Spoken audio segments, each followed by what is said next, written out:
오늘 이제 제가 녹화하는 날이 마침, 선물 옵션 동시만기일입니다. 지난번에 제가 말씀드리기를 아마 선물 옵션 동시만기일이 약 한 104에서 105포인트 수준에서 끝나지 않겠습니까? 라고, 말씀을 드렸고, 오늘 아마 끝난 종가가 아마 103.12에서, 끝난 걸로 알고 있습니다. 그러면, 실제로 103.12라면, 이 만기 예상 지수보다 다소 조금 낮게 끝나긴 했지만, 그 당시에 단기적으로, 우리가 종가 기준으로 전략을 세우기에는, 예상치에는 다소 조금 위험하였으나 큰 무리가 없는 수치로 끝난 게 아닌가라는 생각을 합니다. 사실 이 부분에 대해서는, 굉장히 좀 난감한 부분이 많았는데, 이번에 만기일 종가가 최소한 104포인트 수준까지 갈 수 있을 것이라는 예측을 하게 된 근거는, 우리가 다음 시장에 대한 준비 과정에서 한번 복기를 해보겠습니다. 제가 지난주에 말씀드리기를, 우리 시장에서 의외로 이제는 선물 옵션 동시 만기일 자체가 큰 악재로 작용하지 않고 이것을 노출된 악재로 받아들이는 시각이 존재할 것입니다라는 생각을 말씀을 드린 적이 있고, 두 번째로 이걸물, 즉 차월물, 구월물, 이제는 이제 건월물이 됐습니다만은 구월물과의 어떤 베이시스 거래가 좀 일어날 수 있다는 거. 그다음에 이것이 일정 부분 롤오버가 그도 약 5천원 이상이 롤오버가 될 수 있다라고 말씀드리는 가장 큰 근거는, 이번에 이번 9월부터는 이제 코스피 200 지수가 변경이 됩니다. 예를 들어서, LG전자, LG화학, 이런 종목들, 그 외에 한국단자, 그 외에 승천기업, 이렇게 다양한 중소형주까지도 빠지고, 현대건설, 대우건설이 들어오고, 빠진 기업이 생기고, 이렇게 다양하게 이제 코스피 지수 변경 작업이 이루어졌는데, 그 중에 대부분 프로그램 매매의 바스켓을 형성하고 있는, 대표적인 에러가 일어날 수 있는 부분이 바로 LG그룹주였는데, 이 LG그룹주가 지난주부터 미리 선취매가 일어났다는 점, 즉 바스켓 내에서 비중을 이미 확보하려는 모습이 일어나는 걸로 보아서 일단 일정 부분 바스켓을 장기부선을 넘길 것이 아닌가. 그래서 청산과 보유의 어떤 폭에서 큰 무리는 없지 않겠는가라는 생각을 할 수 있었고, 두 번째는 기관과 증권사들의 어떤 다양한 어떤 옵션 전략에서 실제로 지난주에 제가 말씀드리기를, 원래 기관 투자자 입장에서 원래 110포인트에서 111포인트 상방, 하방으로는 약 95포인트, 92.5에서 95포인트 선이니까 94포인트에서 95포인트 하방, 요 중간선이 이제 기관 투자자가 수익을 낼 수 있는 옵션 포지션인데, 이 중에 최대 이익 구간이 약 한 104에서 105포인트 정도가 될 것입니다. 라는 말씀을 드렸습니다. 그래서 기관 투자자의 최대 이익 구간에 비록 근접하는 수준으로 일단 코스피가 마무리되었는데, 사실 이 부분에 대해서는 여러 가지 에피소드가 있었지만 시간 관계상 다소 이것을 생략하고 넘어가기로 하겠습니다. 이제는 문제는 다음 대응인데, 선물 옵션 만기일이 한 2, 3주간 우리 시장에 큰 화두가 되었다면, 이제는 그럼 다음부터는 어떻게 시장이 움직일 것인가. 오늘이 수요일이니까 이제 목요일부터 시장은 새로운 환경을 맞이하게 되었는데, 청산을 임박해 있다는 시각은 벗어났으나 롤오버된 물량은 언제라도 청산할 수 있기 때문에, 사실은 우리가 시장 환경이 크게 변화되어 있는 것은 아님에도 불구하고 우리는 마치 새로운 시장이 열린 것처럼 착각을 하고 있습니다. 이번 만기일에 제가 지난주에 말씀을 드리기를, 만기지수가 대충 한 800포인트, 820포인트 이런 기준에서 만기일 지수가 오히려 상승 쪽으로 잡힌다면 청산, 그 다음에 하락 쪽으로 잡힌다면 다음 시장이 반대로 가는 것이 아니라 오히려 상승 쪽으로 잡힌다면 상승 추세로, 하락 쪽으로 간다면 하락 추세로 이후에 접어들 가능성이 있고, 만약에 하락 추세로 간다면 우리가 790포인트를 지키지 못한다면 다음에는 750포인트에서 730포인트 선에서 저점을 형성하게 될 것입니다. 즉 만기지수가 거의 이번 주 시장 분위기가 하락으로 간다면, 이번 주는 주 초부터는 제가 지난 주말 이번 주 초는 밑으로 갈 때는 당겨 올리고 위로 갈 때는 끌어내려서 이 정도 선에서 선물지수 기준으로 104포인트에서 마치면 이게 한 825에서 830포인트 수준이 되겠습니다만은, 이 정도에서 선물 종가를 마치되 이 마지막 날 흐름이 이렇게 간 흐름인지 혹은 이렇게 간 흐름인지가 중요합니다라고 말씀을 드렸죠. 그래서 만기 순간에 이렇게 왔느냐 이렇게 갔느냐가 중요한데, 이것은 이미 우리가 매수 차익거래 잔고라는 것은 노출된 악재였다는 개념으로 바라본다면 노출된 악재에 대한 매수 세력들의 반응이었다는 것인가를 우리는 여기서 이번에 테스트 해볼 수가 있었습니다. 이번처럼 아주 강력하게 항상의 우리가 선물옵션 만기는 시장에서 매번 어떤 중요한 이슈가 되어 왔지만 이번처럼 이렇게 크게 시장에 화두가 된 적은 없었죠. 그래서 아주 5천억 설에서 심지어는 3천억 설까지 이번에 대량 청산에 대한 어떤 우려들이 굉장히 풍부해 있었음에도 불구하고 이것을 저가 매수의 기회로 인식하는 세력의 강도를 여기에서 만기일 지수로 우리가 만기일 시장 방향으로 알 수 있습니다. 라고 말씀을 드렸는데 이쪽으로 방향을 잡으면 이것을 1차 지지선으로서 이것을 2차 지지선으로 작용을 할 것입니다. 그러나 최악의 경우에도 700포인트가 무너지는 일은 없을 것으로 보입니다. 중장기적으로도 이런 말씀을 드렸고 상방향으로 방향을 잡는다면 1차 840포인트, 2차 870포인트 선에서 우리가 방향성을 잡아서 1차 840포인트를 돌파할 때를 우리는 대비 매수신으로 또 2차 870포인트를 돌파할 때를 본격적인 매수의 국면으로 하방 이탈할 때는 790포인트를 무너뜨릴 때는 그나마 가지고 있는 것조차도 버려야 할 때로 750포인트를 하회할 때는 1차 매수로 만약에 730포인트에 달하면 강력 매수로 최악의 경우에 700포인트가 무너지면 청산으로 이러한 시나리오를 사실 가지고 있었죠. 그러면 제가 지난번에 말씀드렸던 정거장이라는 이론의 관점에서 놓고 본다면 사실 주식 투자하기가 굉장히 좋은 국면이다. 그래서 이게 이번에 만약에 이게 무너져서 790포인트가 무너지는 흐름으로 간다면 우리는 아예 밑으로 가서 여기서 기다려야 하고 여기서 매매를 할 준비를 하고 있어야지 이 구간에서는 주식 투자를 하면 안 된다. 상승할 경우에도 이 840포인트를 돌파할 때를 예비 매수 신호로 두고 이 구간 사이에서는 우리가 개인 투자자들이 주식 투자를 해서는 안 되는 국면이고 이것은 어디까지나 시장의 선도 세력들이 그들만의 리그를 벌이는 것을 우리는 지켜보고 집에서 차라리 장자의 철학 책을 하고 이런 것이 낫다. 이러한 관점에서 놓고 본다면 그러면 이번 만기 종가가 당신 말대로 종가에 지금 7포인트 정도가 올라서 이렇게 되었으니 그러면 이쪽 방향으로 간다는 얘기냐 이렇게 묻는다면 아직도 저는 대답은 퀘션마크입니다. 왜? 이것은 시장의 수급이 현재 단기적으로 이 부분에 대해서 포인트가 맞춰져 있었고 하더라도 실제로 제 기대치, 제 자신의 기대치일 수도 있지만 사실 어떤 면에서는 기술적 기대치인 지수 코스피 지수 약 한 104포인트에서 105포인트 이것을 기준으로 해서 840포인트 1차 매수 신호가 나는 수준까지 만기일 지수가 끌어올려주지 못했기 때문에 이것을 노출된 프로그램 매물 자체를 노출된 악재로 보고 매수를 해나가는 어떤 저가 매수 세력이 분명히 존재하나 아직까지도 이 매수 세력이 압도하는 국면은 아니다. 그래서 우리는 어떻게 됩니까? 여전히 840포인트를 돌파를 할 때까지는 일단은 좀 기다리고 790포인트를 무너뜨리면 버리고 저 밑에 가서 기다리고 이러한 전략을 그대로 유지시켜 나가는 것이 바람직하고 목요일 같은 경우에는 오히려 이걸물인 9월물의 백어데이션을 해서 시초가에 오히려 다소간에 대형주 중심으로 하락이 조금 있다 하더라도 그 하락폭을 얼마나 순식간에 복구하느냐에 달려있지만 현재로서는 저는 일단은 이쪽 방향에 무게를 싣고 싶습니다만은 우리는 여기서는 예단하지 말고 이것을 돌파하느냐 여기서 투자자들 여러분은 전부 다 840포인트와 750포인트 이 두 개 지점을 아주 눈여겨보고 이 베리에이션 안에서는 우리는 투자하지 않는다라는 생각을 가지고 시장을 침착하게 한번 관찰해보고 구경만 하는 국면으로 생각을 하도록 하겠습니다. 그래서 다행히 주초에 신속하게 이렇게 돌파를 해버린다면 1차 매수 시는 예비 매수, 강력 매수의 구간으로 가서 최종 목표가는 우리가 980포인트에서 1020포인트까지의 상승 목표치를 두고 기대할 수 있기 때문에 이러한 부분들을 참 좋은 국면이죠.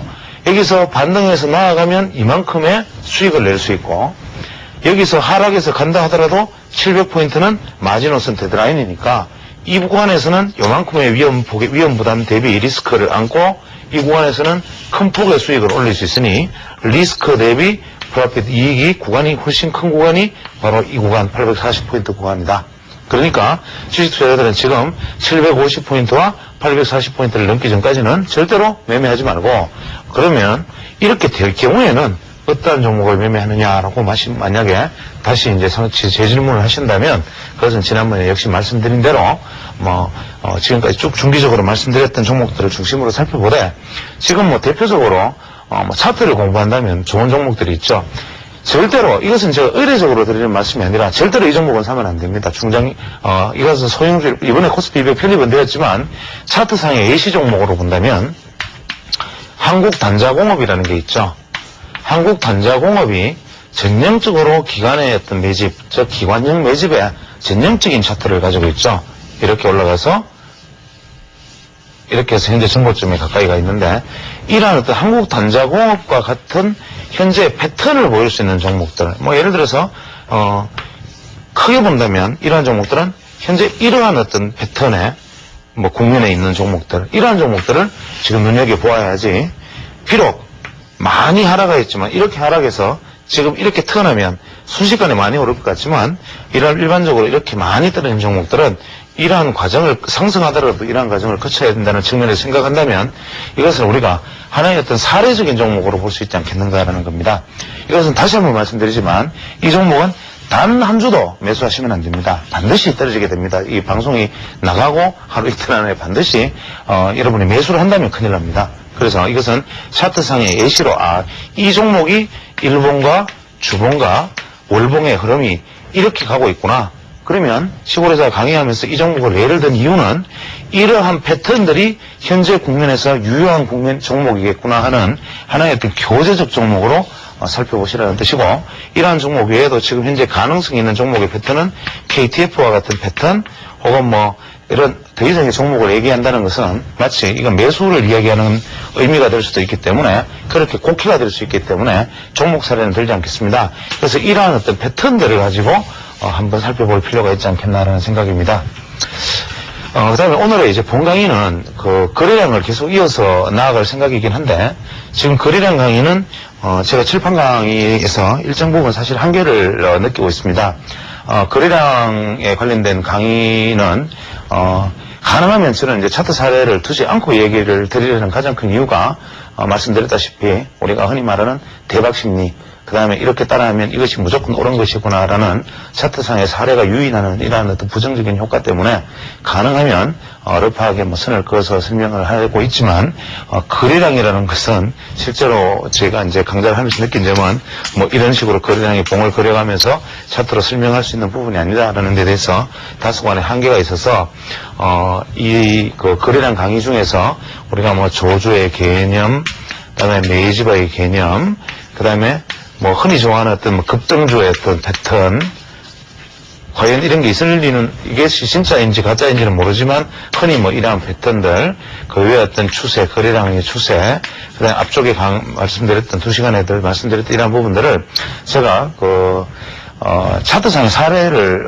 일단 모아가지고 그림 파일로 만든 다음 앞으로 한 일주나 2주 정도 후에 이것을 차트를 보면서 새로 사례 중심으로 새로 다시 한 번 더 이어나가도록 하겠습니다. 이것이 비록 가능하면 이런 것을 피하는 게 좋은데, 이것은 거래량 강의라는 것의 어떤 본질상 차트를 보지 않고는 불가능해 보입니다. 그래서 이 거래량 강의는 한 2주 후 정도로 미루고, 오늘은 그러면은 이제 다시 제가 돌아가고자 했던 부분 이제 하나씩 끄집어내 보겠습니다. 우리가 가장 기본적인 이동평균선에 대해서 한번 살펴보겠습니다. 자, 우리 이동평균선이라고 그러면 유식한 말로는 무빙 에버리지죠. 근데 이 이동평균선이라는 것은 무엇이냐?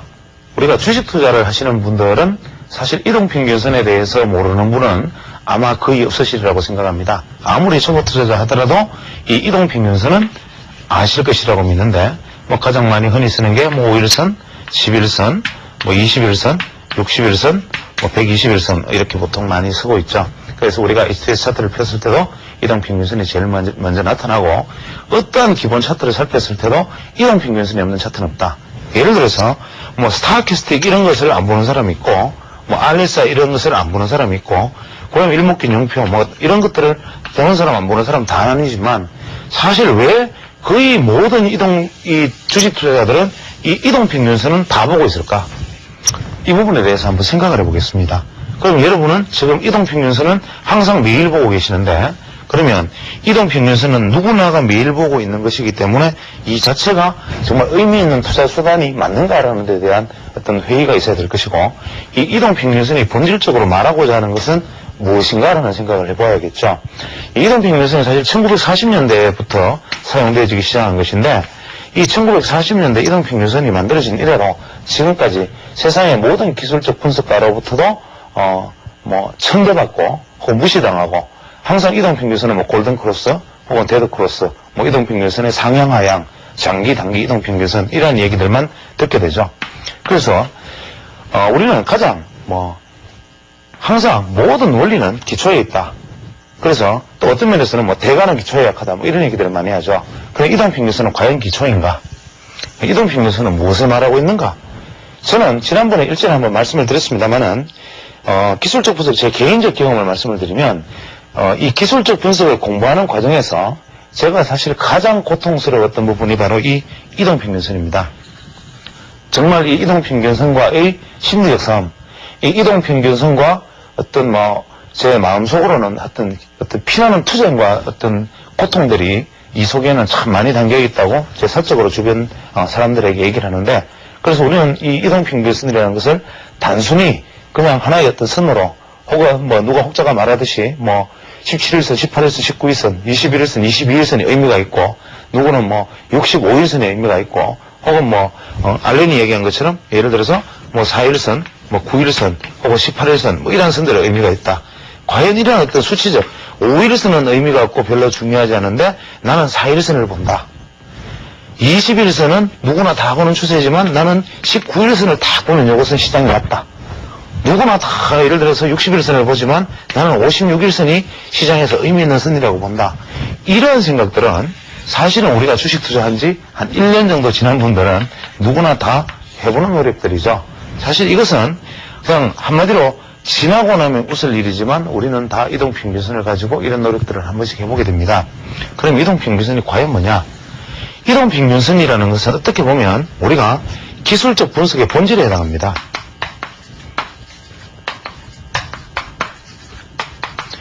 제가 이 강좌를 시작하기에 앞서서 제일 먼저 말씀드렸던 것이 뭐냐면, 개인 투자자는 기업을 리서치할 능력이 없기 때문에, 혹은 저 같은 아웃사이더나 비제도권 있는 사람들은 리서치 능력이 없기 때문에 사실 우리가 본질 분석을 하는 것은 불가능하고, 우리가 본질적 분석을 하겠다라고 나서는 순간 이미 리서치 자료를 만들고 본질적 분석을 해서 여러분이 신문지상에서 이 본질적 분석 자료를 보기에 앞서서 이미 각 펀드 매니저 책상 위에 올라가 있고 시장의 주류들 사이에 이미 다 돌아버린 자료를 우리는 마지막으로 알 수밖에 없는 개인 투자자들의 어떤 구조가, 또 그나마 그 리서치 자료대로 시장이 움직이는 것도 아닌데 경제연구소에서 경기 예측을 해서 맞는 것이 한 번도 없는데, 하물며 어떤 업황 분석, 기업 분석조차 과연 그것이 리서치 자료가 효율적이라면 과연 99년, 2000년에 삼성전자 100만 원을 주장한 리서치 센터들은 다 문을 닫았는가?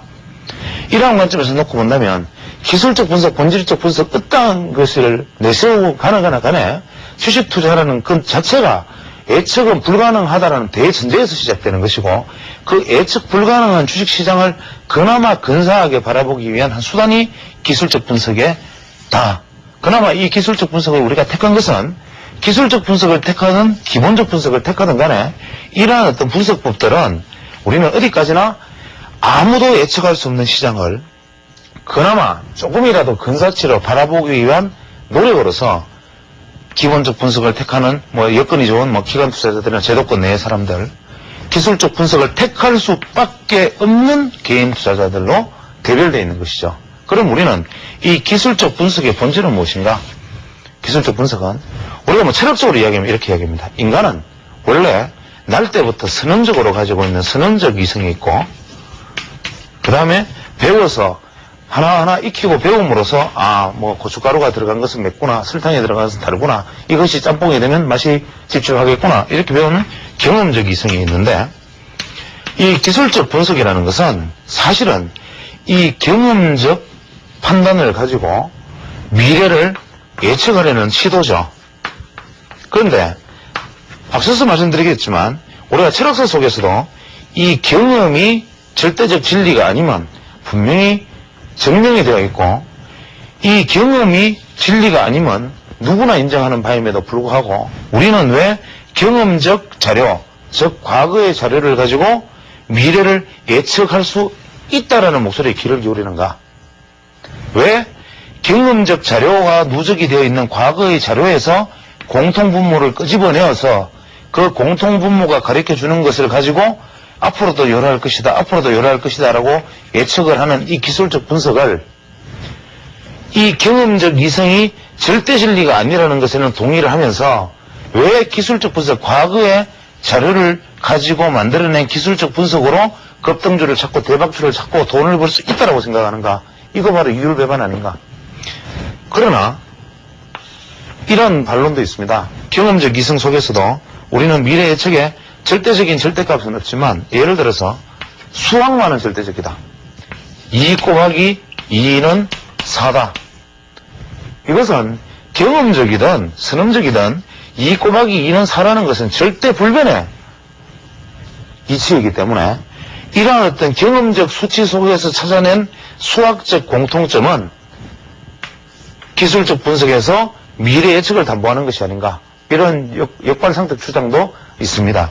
그러면 우리는 이러한 어떤 철학적 논쟁을 떠나서라도 그러면 기술적 분석이라는 것은 과연 미래 예측에서 충분히 가능한 것인가 생각을 한다면 저는 단언코 세상의 어떤 분석 수단도 미래를, 내일의 주가를 예측할 수 있는 수단은 없다.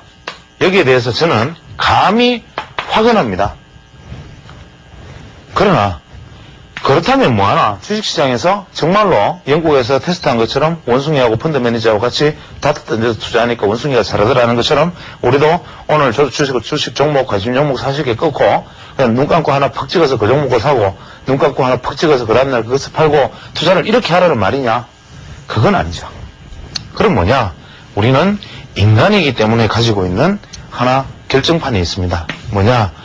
경험적 이성이 우리가 이것이 절대적 진리는 아니지만 인간이 가지고 있는 선험적 이성, 즉 어떤 감각적, 우리가 사람만이 가지고 있는 이 놀라운 어떤 판단력과 감성, 이러한 부분들을 여기에 접목함으로써 가능하지 않을까라는 기대를 하는데, 물론 이건 역시도 유물론적으로 뭐 예를 들어서 정신이라는 것조차도 뭐 신경세포에 전달에 의해서 신경전달 물질이 튀어서 반응이 생긴다, 이런 유물론적으로 접근한다면 이거조차 의미가 없겠지만 어떠하거나 간에 우리는 기술적 분석이라는 것은 과거의 경험에서 만들어진 자료를 기준으로 거기에 나의 판단을 가미해서 나의 판단으로, 나의 눈으로 그것을 재해석하는 것이라고 우리가 규정을 한다면, 그러면 우리는 기술적 분석은 뭐냐?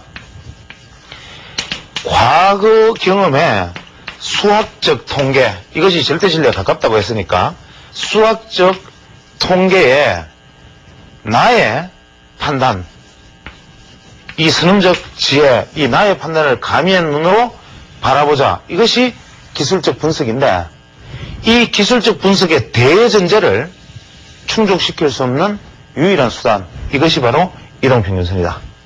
무슨 얘기냐면 RSI, 스타캐스틱, 각종 MACD, 각종 다양한 기법들은 각자가 자기가 보는 눈이 다르고 해석하는 눈이 다르고, 그래서 수학적 통계에 의해서 RSI라는 하나의 어떤 패턴을 우리가 연구를 하나 주었다면, 이 RSI 자료 지표를 가지고 RSI 자료 지표가 이렇게 만들어졌다면 이것을 RSI 다이버전스 발생으로 보는 사람과 RSI 침체니까 매수다고 생각하는 사람과 이것이 어떠한 식으로든지 과매도권에 접어들어드리니까 이제는 사야 된다, 이 RSI가 또 이게 다이버전스를 냈다, 이렇게 보는 사람의 시각이 다 다를 수 있고, 같은 경험적 자료에서 나오더라도 나의 판단이 가미될 수 있는 것이 대부분의 기술적 분석이라면 이 전제조차도 망가뜨리는, 즉 이것은 감히 손도 대지 마라, 불가침이다 라고 말하는 것이 바로 이동평균선이다.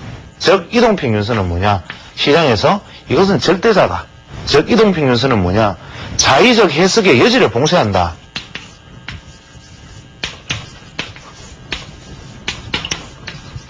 자의적 해석의 여지를 봉쇄한다. 즉 이동평균선의 개념을 확실히 알고 있다면 이것은 내가 보는 이동평균선과 오늘 갓 주식 투자를 한 사람이 보는 이동평균선, 혹은 여기 지금 이것을 촬영하고 계신 앞에 있는 카메라 감독께서 보시는 이동평균선, 이 모든 것은 누구나 결과가 일치하는 것이다.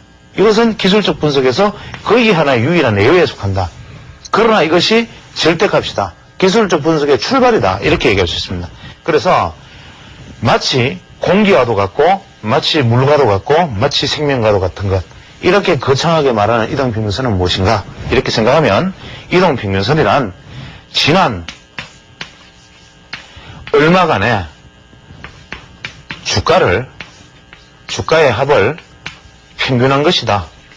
참 간단한 개념입니다. 예를 들어서 5일 이동평균선이다.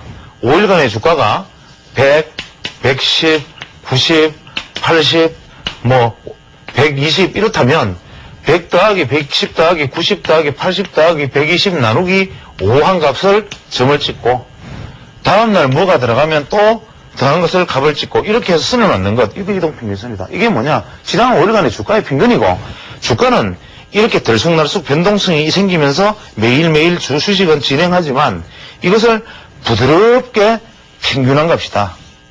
이것이 이동평균선인데, 변동성이 하루하루 변동성이 큰 것을 스무딩, 즉 부드럽게 만들어서 보여주는 추세지표, 즉 이동평균선이란 무엇이냐? 바로 추세지표인데, 우리가 추세라고 말을 하면 ADX, DMI 이런 각종 추세지표들이 있지만, 이러한 추세지표라는 것은 이러한 거창한 것이 아니라 이것의 아버지는 이동평균선이다. 그런데 이동평균선에서 우리가 간과하기 쉬운 점, 즉 뭐냐? 우리가 5일 이동평균선이라고 생각을 한다면 5일 이동평균선이 이렇게 그어져 있습니다. 그어져 있으면, 자, 이동평균선의 본질은 이 기간 동안에 해당된 주식의 값을 기간 분모로 나눈 것이니까 항상 분모는 일정하다. 즉 5일 이동평균선이면 하나, 둘, 셋, 넷, 다섯, 이 5일간의 주가니까 분모는 항상 5다. 정해진 분모에 변화하는 분자값, 이것인데 이 중에 과거 변수를 한 개씩 제거하고 새로운 변수를 한 개씩 추가해 나가는 것이 이동평균선의 본질인데, 예를 들어서 5일 이동평균선이면 5일 전에 마지막 자료를 제거하고 오늘의 주가를 입력하고, 20일 이동평균선이면 20일 전에 주가 하나를 떼고 이것을 입력하고 하는 것이니까 우리는 단순히 5일이면 5일, 20일이면 20일이 요 5일간, 20일간의 주가 이동을 말하는 것처럼 보이지만 가장 큰 착각은 뭐냐 하면 현재 그려져 있는 이 이동평균선 안에는 5일 비록 5일 이평선이라 하더라도 이것은 이미 과거의 오랜 기간의 주가의 흐름이 이미 이 안에 담겨져 있어, 녹아져 있다. 이게 무슨 얘기냐면 우리는 이 안에서 비록 이 끝에 있는 값을 하나 제거를 했다 하더라도 이 전날의 수치는 요 하나의 변수값이 아니라 이것이 5개로 합의되어 있는 수치가 오늘의 이동평균선이고, 내일의 이동평균선은 비록 이게 빠지고 새로운 게 들어왔다 하더라도 이 요소가 일부 5분의 1이 녹아 들어온 것처럼 보이지만 이 요소는 다 제거된 것이 아니고, 사실 내가 제거된 6일 전의 주가도 이미 이 값 안에는 약 5분의 4만큼의 영향을 미치고 있다.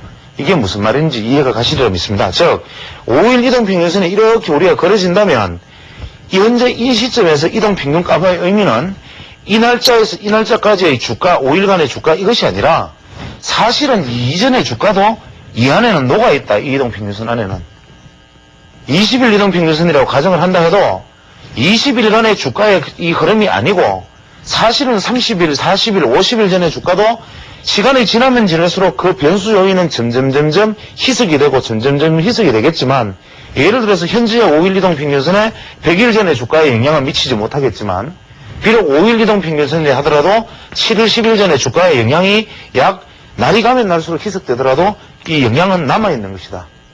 그러면 우리는 이 이동평균선을 가지고 단순히 현재처럼 이렇게 본다면 우리는 이동평균선을 보편적으로 활용하는 것은 이렇게 활용을 합니다. 5일 이동평균선은 자 활용법을 한번 먼저 생각해 보겠습니다. 자, 먼저 한 개의 이동평균선을 활용하는 법. 두 번째, 두 개의 이동평균선을 활용하는 법. 세 번째, 세 개의 이평선을 활용하는 법. 네 번째, 네 개의 이평선을 활용하는 법. 이렇게 이동평균선의 활용법은 단순합니다. 아주 단순하죠. 왜? 자, 우리가 이동평균선에 대해서 내가 영향을 미칠 수 있는 것은 오로지 하나입니다. 현 시장에서 한 개의 이동평균선을 활용하는 방법은 뭐냐? 이동평균선이 있으면 이 이동평균선을 주가가 돌파하면 매수하고, 이 이동평균선을 주가가 하향 돌파하면 매도하자. 바로 이동평균선 한 개에 주가가 돌파하느냐 하향 돌파하느냐에 따라서 사고 판다. 그래서 우리는 이때 할 수 있는, 우리가 영향을 이 법칙에서 도대체 우리가 무슨 자의적인 영향을 미치느냐. 예를 들어서 이동평균선이 딱 돌파를 하는데 나의 해석은 5일 이동평균선의 돌파인데 누구는 5일 이동평균선의 하향 돌파다. 해석이 아니고 돌파는 똑같다. 다만 차이는 뭐냐? 누구는 현재 국면에서 5일 이동평균선을 설정을 해서 보고, 현재 누구는 엉뚱하게도 200일 이평선을 설정해서 보는 사람이 있다. 누군가는 현 국면에서는 60일 이동평균선만 보면 된다고 생각하는 사람이 있고, 누구는 400일 이동평균선만 보면 된다고 생각하는 사람이 있다. 그래서 우리는 이동평균선의 한 개의 이평선은 일단은 돌파다. 쉽게 생각하고, 두 개의 이평선은 뭐냐? 크로스다. 자, 약간 둔하게 흐르는 중장기 이평선 한 개와 좀 샤프하게 흐르는 단기 이평선 한 개가 골든 크로스를, 밑에서 단기가 장기를 골든 크로스를 내면 매수다. 데드 크로스를 내면 매도다. 또 골든 크로스를 내면 매수다. 이건 역시도 내가 어떻게 할 수 없는, 그냥 골든 크로스, 데드 크로스, 사고 팔고의 법칙은 정해져 있고 자의적인 해석의 여지는 전혀 없는데, 이건 역시 설정을 알렌처럼 예를 들어서 이 중기 이평선이라고 설정하는 요것을 18일선으로 나는 둔다. 요렇게 단기 이평선이 돌파해 나가는 이 단기선은 나는 4일선으로 본다. 혹은 4일선과 9일선으로 나는 둔다. 이런 설정의 차이에 선택의 문제는 있을지 몰라도 이것은 크로스 분석이라는 것은 정해져 있는 것이다. 세 번째 이동평균선은 뭐냐? 배열도 분석이다. 즉, 이동평균선이 중기선이 이렇게 가고, 장기선이, 중기선이 이렇게 가고, 단기선이 이렇게 가면 정배열이다. 매수 국면이고, 이것과 반대로 이것이 예를 들어서 장기, 이것이 중기, 이것이 단기라면 역배열이다. 그래서 이것은 뭐냐? 정배열, 역배열로서 국면을 파악하는 것이니까 이건 역시도 자의적 해석은 없다. 그냥 이동평균선을 정배열, 역배열이라는 관점을 나는 예를 들어서 5일, 60일, 120일 선에 배열을 봤다. 나는 10일, 90일, 240일을 배열로 봤다. 이것의 선택일 뿐이지 이것은 내가 자의적 해석 여지가 봉쇄되어 있다. 4개의 이평선 활용법은 뭐냐? 이것은 추세를 지정하고 매매를 행하기 위한 방법이다. 즉, 앞으로 가서 그림을 그리면, 자, 4개의 이평선을 활용한다면 고전적인 개념은 이렇다. 장기 이평선이 이렇게 있고 중기 이평선이 이렇게 오면 장기 두 개는, 즉 중장기 두 개는 현재 내가 매수의 국면인지 매도의 국면인지 소위 말하는 국면 파악용이고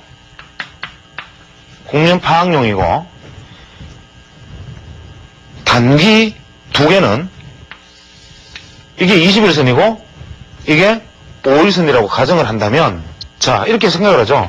5일선, 21선, 예를 들어서 121선, 241선이라고 본다면 121선이 241선을 골든 크로스를 내고 241선이 상향에 있고 121선이 상향에 있는 매수의 국면이라고 내가 파악을 했으면 여기서는 단기선이 5일선이 더 중기선인 21선을 돌파하면 그냥 매수. 또 이렇게 가다가 내려와서 또 돌파하면 또 매수. 이렇게 매수의 지표로만 활용하는 것. 반대로 241선 121선 이렇게 오고 있으면 이거는 중장기 매도의 국면이니까 단기선은 매도 활동으로만 한다. 즉 이렇게 해서 이렇게 오면 여기서 산다가 아니고 매도 이 시점만 보는 거죠.